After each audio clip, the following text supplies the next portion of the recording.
দিন কয়েক স্বস্তির পর ফের চড়তে চলেছে পারদ। তবে এখনই কিছু জেলা থেকে বৃষ্টি কমবে না। আলিপুর আবহাওয়া দপ্তর জানিয়েছে, কলকাতা ও সংলগ্ন এলাকায় বাড়বে আর্দ্রতাজনিত অস্বস্তি। আগামী কয়েকদিনে 3 থেকে 5 ডিগ্রি সেলসিয়াস তাপমাত্রা আরও চড়তে পারে। দক্ষিণবঙ্গের সমুদ্র লাগোয়া জেলাগুলিতে আজ বজ্র বিদ্যুৎ সহ বৃষ্টির সম্ভাবনা জারি থাকবে। দক্ষিণবঙ্গের সব জেলাতেই কম বেশি বৃষ্টিপাতের সম্ভাবনা রয়েছে আজ পর্যন্ত। এরপর আগামীকালও সমুদ্রবর্তী এলাকাগুলিতে বৃষ্টিপাতের সম্ভাবনা থাকছে। বাকি দক্ষিণবঙ্গের আবহাওয়া মূলত শুকনোই থাকবে। অন্যদিকে পূর্ব পশ্চিম মেদিনীপুর, উত্তর 24 পরগনা এবং দক্ষিণ 24 পরগনা এই জেলাগুলিতে হালকা বৃষ্টিপাতের সম্ভাবনা থাকছে এবং এরপর আগামীকালও এইসব এলাকাগুলিতে বিক্ষিপ্ত বৃষ্টির সঙ্গে বজ্র বিদ্যুৎ সহ ঝড়ো হাওয়া বয়ে যেতে পারে। আগামী 18 তারিখ পর্যন্ত দক্ষিণবঙ্গের সমস্ত জেলাতেই মূলত শুষ্ক আবহাওয়া থাকবে। সেই সঙ্গে তাপমাত্রা প্রায় 3 থেকে 5 ডিগ্রি সেলসিয়াস আরও বাড়তে পারে। গতকালের তুলনায় আজ তাপমাত্রা কিছুটা বৃদ্ধি পাবে। আজ সর্বোচ্চ তাপমাত্রা 35 ডিগ্রি সেলসিয়াসের আশেপাশে থাকবে এবং এরপর আগামী 2 থেকে 3 দিনে সর্বোচ্চ তাপমাত্রা 4 থেকে 5 ডিগ্রি সেলসিয়াস আরও বৃদ্ধি পাবে। কলকাতার সঙ্গে সঙ্গে আসানসোলেও তাপমাত্রা বৃদ্ধি পাবে। আসানসোলে আজ সর্বোচ্চ তাপমাত্রা 37 থেকে 38 ডিগ্রি সেলসিয়াসের আশেপাশে থাকবে। আগামী দিন চারেকে তাপমাত্রা কিছুটা বৃদ্ধি পাবে, তবে তাপপ্রবাহের এই মুহূর্তে কোনো পরিস্থিতি দেখতে পাওয়া যাচ্ছে না। এদিকে আজ উত্তরবঙ্গের জন্য বলা হয়েছে, উত্তরবঙ্গের সব জেলাতে প্রতিদিনই বিক্ষিপ্তভাবে বৃষ্টিপাত জারি থাকবে। একটি অক্ষরেখা রয়েছে, যে কারণে প্রতিদিন উত্তরবঙ্গে বৃষ্টির সম্ভাবনা থেকেই যাচ্ছে। এদিকে আজ কলকাতায় বৃষ্টির সম্ভাবনা নেই বললেই চলে, কিন্তু তাপমাত্রা বাড়লেও তাপপ্রবাহের মতো পরিস্থিতি আপাতত থাকছে না। তবে তাপমাত্রা বৃদ্ধির কারণে আর্দ্রতাজনিত অস্বস্তি মানুষকে ভোগাবে। অন্যদিকে আজ বাংলাদেশ আবহাওয়া দপ্তর সূত্রে জানা গিয়েছে, লঘুচাপের বর্ধিতাংশ পশ্চিমবঙ্গ থেকে উত্তর পশ্চিম বঙ্গোপসাগর পর্যন্ত বিস্তৃত রয়েছে। আজ রংপুর, ময়মনসিংহ ও সিলেট বিভাগ সময়ের 2-1 জায়গায় অস্থায়ীভাবে দমকা ঝড়ো হাওয়া সহ বৃষ্টি বা বজ্র বৃষ্টিপাত হতে পারে।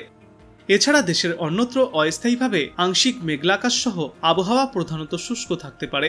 চলমান তাপপ্রবাহের পরিস্থিতি অব্যাহত থাকতে পারে এবং তা কিছু জেলায় আরও বিস্তার লাভ করতে পারে। সারা দেশ জুড়ে দিনের তাপমাত্রা 1 থেকে 2 ডিগ্রি সেলসিয়াস বৃদ্ধি পাবে আর রাতের তাপমাত্রা সামান্য বৃদ্ধি পাবে। এরপর আগামীকাল রংপুর, ময়মনসিংহ ও সিলেট বিভাগ সময়ের 2-1 জায়গায় অস্থায়ীভাবে দমকা ঝড়ো হাওয়া সহ বৃষ্টি বা বজ্র বৃষ্টিপাত জারি থাকবে। এছাড়া দেশের অন্যত্র অস্থায়ীভাবে আংশিক মেঘলা আকাশ সহ আবহাওয়া মূলত শুকনো থাকবে। চলমান তাপপ্রবাহের পরিস্থিতি অব্যাহত থাকবে আগামীকালও। তাই সারা দেশ জুড়ে দিন এবং রাতের তাপমাত্রা প্রায় অপরিবর্তিতই থাকতে পারে এবং তার পরবর্তী দিন 5-এর শেষের দিকে বৃষ্টি বা বজ্র বৃষ্টিপাতের প্রবণতা বৃদ্ধি পেতে পারে সমগ্র বাংলাদেশ জুড়ে। এবার চলুন আমরা দেখে নেই আজ আলিপুর আবহাওয়া দপ্তর থেকে কি সতর্কবার্তা জারি করা হয়েছে। মোটামুটি ফ্লো প্যাটার্ন যা দেখছি আমরা বে অফ বেঙ্গল এবং আন্দামান সিতে এটসেট্রা, সেখান থেকে আমরা বলতে পারি যে south West monsoon is likely to onset over South Andaman Sea, adjoining Southeast Bay of Bengal and the Nicobar Island on 19th May. অর্থাৎ এটা মানে আন্দামানে ঢুকছে। হ্যাঁ, আন্দামান নিকোবর আর কি, এবং অ্যাডজয়নিং সাউথ ইস্ট বে আর কি। আর একটা জিনিস আপনাকে আমি বলি, সেটা হচ্ছে আমাদের ডিপার্টমেন্ট আপনার প্রতি বৃহস্পতিবার একটা করে এক্সটেন্ডেড রেঞ্জ ফোরকাস্ট ইস্যু করে 4 সপ্তাহের জন্য। তো গত বৃহস্পতিবারে যে ফোরকাস্টটা ইস্যু করেছে তাতে কিন্তু আন্দামান নিকোবরের কাছে একটু লেস প্রবাবিলিটির সাইক্লোজেনেসিসের সম্ভাবনা দেখিয়েছে। সেটা হচ্ছে কোন week? Second week ending 23rd মে।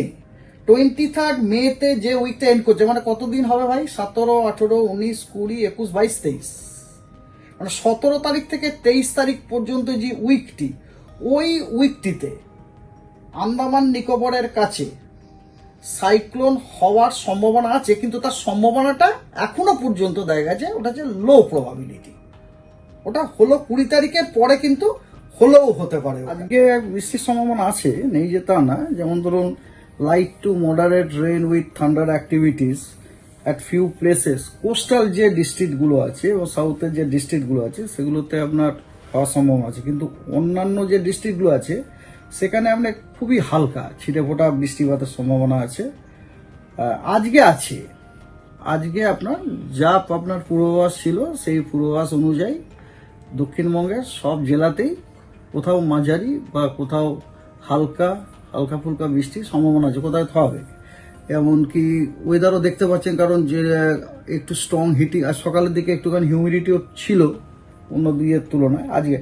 তবে আগামীকাল কিন্তু আপনার মানে এক্সেপ্ট এ ফিউ ডিস্ট্রিক্টস, অন্যান্য ডিস্ট্রিক্টগুলো কিন্তু ড্রাই যাবে। যেমন ধরুন আগামীকাল আপনাকে বলছি কোস্টাল যে ডিস্ট্রিক্ট, কতগুলো কোস্টাল ডিস্ট্রিক্ট আছে, যেমন পূর্ব পশ্চিম মেদিনীপুর, উত্তর এবং দক্ষিণ 24 পরগনা, এইগুলোতে আপনার হালকা বৃষ্টিপাতের সম্ভাবনা আছে, অফকোর্স উইথ থান্ডারি, কিন্তু অন্যান্যগুলি ড্রাই।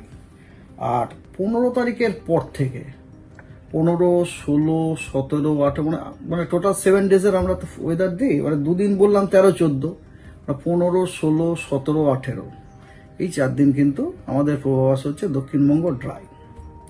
এবং শুধু ড্রাই না, তার সাথে সাথে কিন্তু তাপমাত্রাও কিন্তু বাড়বে। আমরা কিন্তু তাপমাত্রা কাল থেকেই বাড়ার সম্ভাবনা বলে দিয়েছি, 3 to 4, 2 to 3 এরকম। এবং দেখুন আজকেও কিন্তু টেম্পারেচার বেশি কালকের তুলনায় কিন্তু এই 2:30টার সময় যে ম্যাক্সিমাম টেম্পারেচারটা রেকর্ড হয়েছে, দ্যাট ইজ মোর দ্যান ইয়েস্টারডেজ। তোমার টেম্পারেচার বাড়ার কিন্তু একটা অলরেডি ইঙ্গিত দেখা দিচ্ছে। আজকে কত ছিল আড়াইটা? আজকে 2:30টার সময় 33 point something it seems. Just a minute.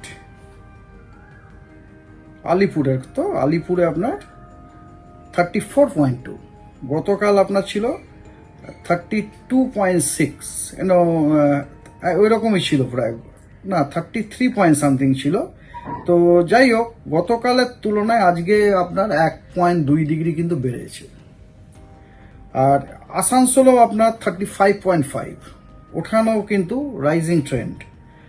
আর ক্যানিংয়ে আপনার 37 ডিগ্রি। ক্যানিং এর রাইজিংটা কত জানেন? 3.4 degree as compare to yesterday.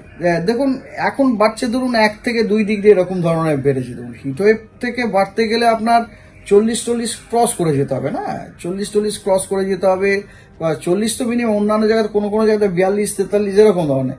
তো এখনো পর্যন্ত আপনি যে টেম্পারেচারগুলো দেখছেন প্রত্যেকগুলোই কিন্তু মোটামুটি 35, 36 এরকম লাইনে আছে গতকাল পর্যন্ত আপনি যদি দেখেন। তো সেটা আপনার ওই 40 ক্রস করতে গেলে এটাতে জাম্প করে তার 40 হতে পারে না, আর জাম্প করে 40 হতে পারে না। সেই জন্যে আমি উড়িয়ে দিতে পারছি না যে হিটওয়েভ হবে না, কারণ কথা হচ্ছে এটা মে মাস বলে, যেহেতু এটা মে মাস এই জন্য হিটওয়েভ হবে না, আমি উড়িয়ে দিতে পারছি না। কিন্তু কথা হচ্ছে এর সম্ভাবনাটা যথেষ্টই কম। উত্তরবঙ্গতে more or less every day একটা লিফটিং মেকানিজম, মানে একটা লার্জ স্কেল ফোর্সিং যেটাকে বলি, 0.9 কিলোমিটার একটা ইস্ট ওয়েস্ট ওরিয়েন্টেড, আমরা আমাদের টেকনিক্যাল ল্যাঙ্গুয়েজে বলি শেয়ার লাইন, অনেকে বলে অক্ষরেখা, হ্যাঁ নিম্নচাপ অক্ষরেখা। হ্যাঁ, নিম্নচাপটা টেকনিক্যালি ঠিক বলাটা ঠিক নয়, কারণ আমি তো সারফেসে বলছি না, আমি তো 0.9 কিলোমিটারে বলছি, এই জন্য টেকনিক্যালি বলাটা ঠিক নয়। কিন্তু যাই হোক, সাধারণ মানুষকে বলার জন্য নিম্নচাপ অক্ষরেখা is a better word, phrase বলতে পারেন।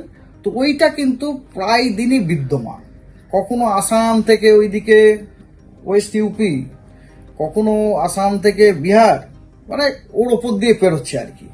অ্যাজ এ রেজাল্ট ক্ষেত্রে না কলকাতার ক্ষেত্রে একই ব্যাপার। কলকাতার ক্ষেত্রেও আপনার কথা হচ্ছে আজকে হয়তো বৃষ্টি হতে পারে, কালকে কিন্তু বৃষ্টির সম্ভাবনা নেই। কাল থেকে তাপমাত্রা বাড়বে তার হ্যাঁ অফকোর্স, তাপমাত্রা তো আজকেই বেড়ে গেছে, তাপমাত্রা তো অলরেডি আজকে বেড়ে গেছে। মূলত বলা যায় যে এবার বৃষ্টির পর তাপমাত্রাটা এখন বাড়তে চলেছে। তাপমাত্রা একটু বাড়বে। I cannot say with a high level of probability that temperature will rise at that level which may cause a heat wave condition.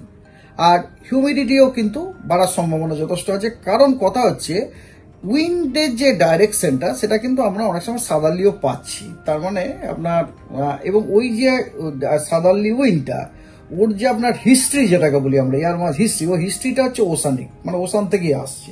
ফলে as a result of which it might be carrying certain amount of moisture. তো সেই জন্যে dry, I cannot say it will be very humid, but I can say it will not be as dry as it used to be earlier. তো আপনি কোথা থেকে দেখছেন এই আবহাওয়ার পূর্বাভাস এবং সেখানে কেমন রয়েছে আবহাওয়া, অবশ্যই কমেন্ট করে জানাবেন। ভিডিওটায় একটি লাইক করবেন আর পরবর্তীতে এমনই গুরুত্বপূর্ণ খবরগুলিকে সবার আগে দেখার জন্য চ্যানেলটাকে সাবস্ক্রাইব করবেন। ধন্যবাদ।